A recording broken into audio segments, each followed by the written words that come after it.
क्या mutual fund सही है?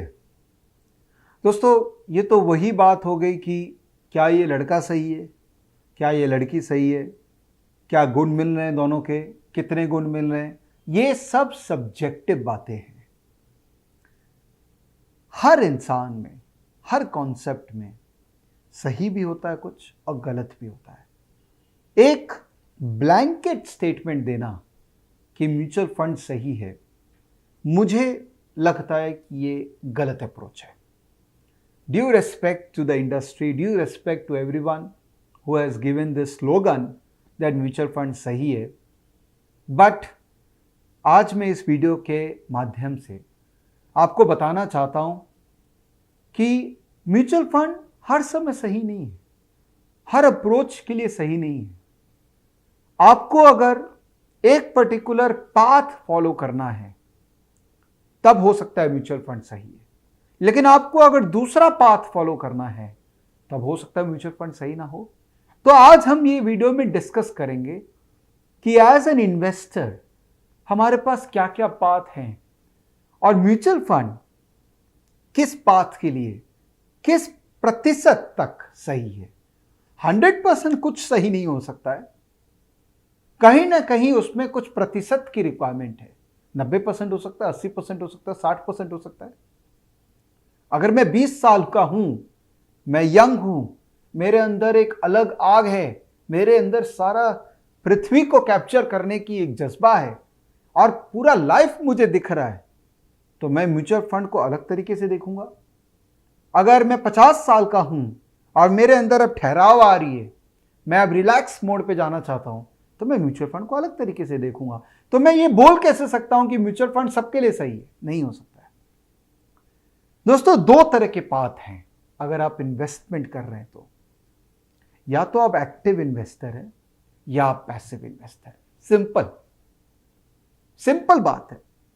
या तो आप एक्टिव इन्वेस्टर है, मतलब सबकॉन्शियसली आपका माइंड आपके इन्वेस्टमेंट के बारे में सोच रहा है, और या पैसिव इन्वेस्टर है कि भाई आपको सोचना ही नहीं है, आप इतने बिजी है अपने निजी जीवन के अंदर में कि आप अपने इन्वेस्टमेंट के बारे में सोचना ही नहीं चाहते हैं।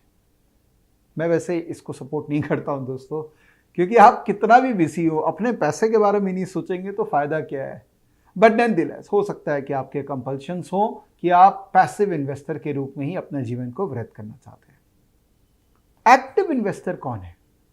जो सबकॉन्शियसली सोचता है अपने इन्वेस्टमेंट के बारे में कि क्या चल रहा है, मैंने पैसा कहीं भी डाला है तो उसके बारे में सोचना तो जरूरी है, राइट। 1 रुपया जो हम हॉल्स खरीदने में डालते हैं और अपने बच्चे को देते हैं और उसके चेहरे पे स्माइल आती है, कितना जबरदस्त है ना वो 1 रुपये का वैल्यू। और वही 1 रुपया या 100 रुपया या 1000 रुपया या 10,000 रुपया या 1 लाख रुपया हम अगर म्यूचुअल फंड में डाल रहे हैं, या हम स्टॉक में डाल रहे हैं, या हम म्यूचुअल फंड में बॉन्ड में डाल रहे हैं, कहीं पर भी डाल रहे हैं, तो उस पैसे से स्माइल तो आनी चाहिए ना दोस्तों। सो स्माइल इतना इजी नहीं आना, अपने आप नहीं आती है।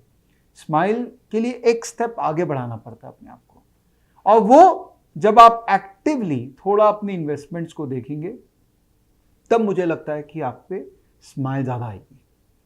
तो एक्टिव इन्वेस्टमेंट का मतलब हो गया कि आप म्यूचुअल फंड में इन्वेस्ट कर रखे हैं, बट थोड़ा फ्रीक्वेंटली आप अपने इन्वेस्टमेंट्स को भी इवैल्यूएट कर रहे हैं। देखिए, इतने सारे म्यूचुअल फंड्स हैं, इतने सारे स्कीम्स हैं, उसमें से किसको सिलेक्ट करना है, कब क्या चलेगा कब क्या नहीं चलेगा, ये मैं सच बताऊं कोई भी नहीं बता सकता है। ये जितने भी वीडियोस हैं कि ये टॉप 5 म्यूचुअल फंड जिसमें आपको इन्वेस्ट करना चाहिए, टॉप 10 म्यूचुअल फंड जिसमें आपको इन्वेस्ट करना चाहिए, अल्टीमेटली सब आप देखो रिटर्न के आधार पे कहते हैं कि पिछला 5 साल से अगर किसी ने अच्छा परफॉर्मेंस दिया है तो इसका माना जाता है कि आने वाले टाइम पे भी वो अच्छा परफॉर्मेंस देगा। तो अगर ऐसा होता तो HDFC mutual fund under performance क्यों रहता? क्योंकि 5 साल पहले तो वो टॉप परफॉर्मर था, आज के रेट में is one of the worst performers. तो पुराना track record is not testimony, a guarantee of the future track record of a mutual fund investor. ये बात आपको मान लेनी पड़ेगी। तो म्यूचुअल फंड इन्वेस्टमेंट भी एक तरीके का तुक्का है। किसी भी स्कीम में डाल दीजिए, वो स्कीम शायद चल जाएगा और कितने कैटेगरीज हैं, large cap, mid cap, multi cap, thematic, कितने सारे कैटेगरीज हैं। अल्टीमेटली दोस्तों वो भी एक तरीके का तुक्का है। तो तुक्का लगा ही रहे हैं तो सोच समझ के इंटेलिजेंटली स्टॉक में भी लगाइए, शेयर बाजार में क्यों नहीं। क्या बुरा किया शेयर बाजार? अरे चलिए छोटे स्टॉक्स में मत लगाइए, बट इंडिया को जो रिप्रेजेंट करते हैं, जो 100 टॉप कंपनीज है इंडिया की, चाहे वो मारुति है, चाहे टाटा स्टील है, चाहे इन्फोसिस है, चाहे रिलायंस है, उनमें तुक्का क्यों नहीं लग सकता है? वो तो अल्टीमेटली सारे म्यूचुअल फंड घूम फिरा के देखेंगे तो 60% पैसा वो टॉप 100 कंपनीज में लगा के बैठे हैं। तो आप भी म्यूचुअल फंड में इन्वेस्ट कर रहे हैं तो 45% ऑफ म्यूचुअल फंड इंडस्ट्री का पैसा जो लगा हुआ है इक्विटी ओरिएंटेड स्कीम्स में, वो एक्चुअली में स्टॉक्स में लगा हुआ है। ओवरऑल म्यूचुअल फंड इंडस्ट्री की बात करें तो 45% जो है वो स्टॉक्स में लगा हुआ है। जब वो लोग स्टॉक में डाल ही रहे हैं और top 100 stocks almost 60% portfolio hold करता है, तो क्यों ना आप भी as an active investment manager stocks को देखें। हेलो, आशा करता हूं कि आपको मेरा ये प्रयास अच्छा लग रहा है। अगर आप चाहते हैं कि मैं और इस तरह के वीडियो आपके लिए रिकॉर्ड करूं तो इस वीडियो को लाइक कीजिए, शेयर कीजिए अपने दोस्तों के साथ में। और अगर आप मेरे इस प्रयास से जुड़ना चाहते हैं तो इस चैनल को सब्सक्राइब करिए और बेल आइकन प्रेस कीजिएगा, बिकॉज बेल से ही पता लगता है कि कोई नया वीडियो मैंने रिलीज किया है। धन्यवाद। आपको करना क्या है, आप जिस म्यूचुअल फंड में इन्वेस्ट कर रखे हैं उस म्यूचुअल फंड ने किस किस स्टॉक में कितना इन्वेस्ट कर रखा है, आपको वो डेटा ट्रैक करना है। और दोस्तों स्टॉकेज के अंदर में हमने एक्चुअल में, देखिए आप यहाँ पे, हमने एक्चुअल में स्टॉकेज में डेटा दे रखा है कि किस म्यूचुअल फंड ने किस स्टॉक में इन्वेस्ट कर रखा है और किस स्टॉक के अंदर में किस किस म्यूचुअल फंड ने इन्वेस्ट कर रखा है। दोनों डेटा देखिए हमने यहाँ पर स्टॉकेज में दे रखा आपको। तो अगर आप वो करेंगे तो धीरे धीरे आपके दिमाग में किस स्टॉक में जनरली म्यूचुअल फंड्स इन्वेस्ट कर रहे हैं वो आपके दिमाग में रजिस्टर होना चालू करेगा। तो सपोज आपने 5 लाख रुपया म्यूचुअल फंड में इन्वेस्ट कर रखा है, तो as an active investment manager मैं आपको सजेस्ट करूंगा कि 4 लाख आप म्यूचुअल फंड में रहने दीजिए, कोई प्रॉब्लम नहीं है। बिकॉज देखिए उनका भी एक रोल है। अगर आप सिस्टमैटिक इन्वेस्टमेंट अगर करना चाहते हैं तो म्यूचुअल फंड सबसे सही प्लेटफॉर्म है, बिकॉज वो एक नेचुरल डिसिप्लिन आपके अंदर में लेके आ रहा है। बट मैं कहता हूं 20% आप पैसा जो है डायरेक्ट इक्विटी में डालिए और खुद एक्टिवली एटलीस्ट 10 स्टॉक के अंदर में एक्टिवली देखिए, ट्राई करिए। मेरा विश्वास मानिए कि आप बेटर इवैल्यूएट कर पाएंगे कि आपका फंड मैनेजर सही परफॉर्मेंस आपको दे रहा है कि नहीं दे रहा है, और फिर आप खुद डिसाइड कर पाएंगे कि नहीं, मुझे इस स्कीम में पैसा नहीं डालना है, मुझे कोई और फंड मैनेजर का दूसरा स्कीम में पैसा डालना है। सो थोड़ा एक्टिव मैनेजमेंट करने से आप अपने रिटर्न को बेटर कंट्रोल कर पाएंगे, आपके हाथ में ले पाएंगे, और आपके रिटर्न को शायद आप इनहेंस भी कर पाएंगे। बिकॉज जितना आप एक्टिव रहेंगे उतना आप बेटर काम कर पाएंगे। दोस्तों मैं जब एक्टिव की बात करता हूं तो मैं दिन भर मार्केट में लाल और ब्लू कलर देखने नहीं बोल रहा हूं।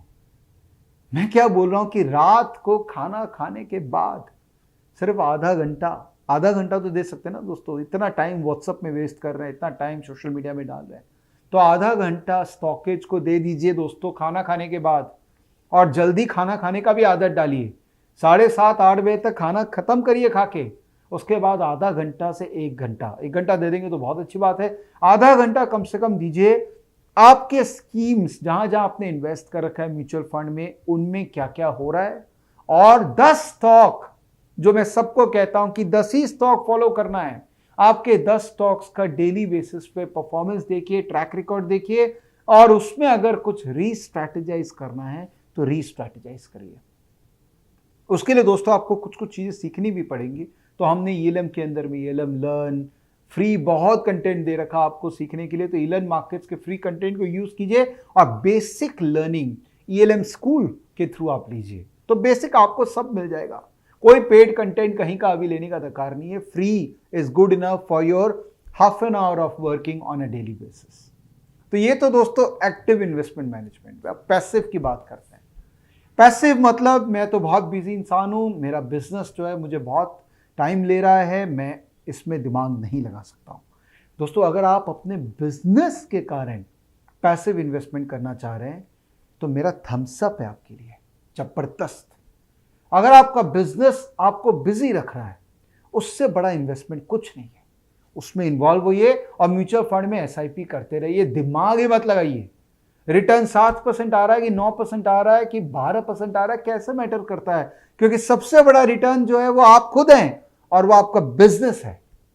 अगर उस कारण से आप बिजी हैं और इन्वेस्टमेंट्स को नहीं देख रहे हैं, तो मेरा सलाम है आपको, उसी में फोकस कीजिए। बिजनेस से अच्छा कुछ नहीं है। लेकिन अगर बहाना है बिजनेस, या अगर बिजी कुछ और चीजों में है और इस इन्वेस्टमेंट को एक्टिवली नहीं देख रहे हैं क्योंकि आता नहीं है या एफर्ट नहीं डालना चाहते हैं, तब मैं कहूंगा दोस्तों ये चीटिंग है। ये अपने पैसे से आप चीटिंग कर रहे हैं और वो बहुत ज्यादा दिन तक ये चीटिंग नहीं चलेगी। तो अगर आप पैसिव मैनेजमेंट करना चाह रहे हैं, तो आप जेन्युइनली बिजी है, तो SIP in mutual fund is the best mode. दिमाग नहीं लगाना है, SIP in mutual fund. Okay, लेकिन अगर आप थोड़ा एक्टिव कर सकते हैं, बहाना को साइड कर दीजिए। अगर आप बिजनेस में उतने बिजी नहीं हैं, दिन का आधा 1 घंटा निकाल पाएं, तो पैसिव से आप एक्टिव में आ जाइए और 20% खाली कैपिटल जो आपने म्यूचुअल फंड में डाल रखा है, उसको थोड़ा एक्टिव स्टॉक मार्केट में इन्वॉल्व करिए। 10 स्टॉक ही खाली ढूंढने हैं। मैं आपको 10 स्ट्रैटेजी जो मैंने बनाई है, मैं नीचे में आपको उसका लिंक देता हूं, आप देखिएगा। वो मैं जो कहना चाह रहा हूं आपको, 10 ही स्टॉक ढूंढने हैं। उस 10 स्टॉक में आपको 20% कैपिटल डाल के उसको मैनेज करना है। आप जितना एक्टिवली रिटर्न मैनेज करेंगे, उतना बेटर रिटर्न जनरेट करेंगे और power of compounding magically work करेगा और लॉन्ग टर्म में आप बेटर वेल्थ क्रिएट कर पाएंगे। दोस्तों, आशा करता हूं ये वीडियो पसंद आया होगा। कंट्रोवर्सी नहीं क्रिएट कर रहा हूं। म्यूचुअल फंड सही है, लेकिन यूनिवर्सली सही नहीं है। कुछ लोगों के लिए सही है जो बहुत पैसिव मैनेज करना चाहते हैं, बट जो थोड़ा एक्टिवली मैनेज कर सकते हैं, उसके लिए म्यूचुअल फंड के अलावा स्टॉक्स को भी देखना एक्चुअल में सही है। धन्यवाद दोस्तों, वीडियो देखने के लिए। मेरे साथ जुड़ते रहिए, मेरे को प्रोत्साहित कीजिए, मोटिवेट कीजिए, और वो एक ही तरीका करने के लिए लाइक, सब्सक्राइब, शेयर। धन्यवाद दोस्तों, बाय बाय।